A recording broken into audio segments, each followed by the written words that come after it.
প্রিয় দর্শক, আজকে যে ঘটনাটি ঘটে গেছে উত্তরায় স্কুল অ্যান্ড কলেজে, এই ঘটনাটি সত্যিই দুঃখজনক।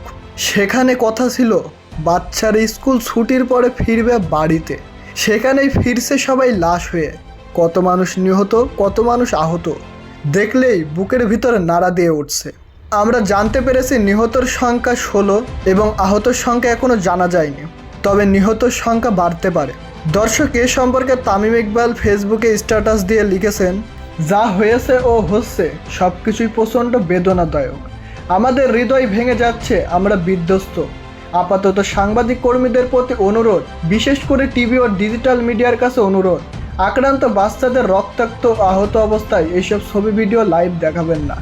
দেখালেও অন্যত্র ঝাপসা করে দেখাবেন দয়া করে। ওরা আমাদের বাচ্চা, ওদের জন্য আমাদের সবটুকু প্রার্থনা, আমাদেরও তো মায়া হয়। প্রিয় দর্শক, এটা কিন্তু আসলেই সত্যি। ছোট ছোট বাচ্চাদের এই অবস্থা দেখে বুকের ভিতর নাড়া দিয়ে উঠছে, যেটা দেখলেই বেদনাদায়ক মনে হচ্ছে। এখানে আহত বাচ্চাদের জন্য পর্যাপ্ত পরিমাণে রক্ত লাগছে।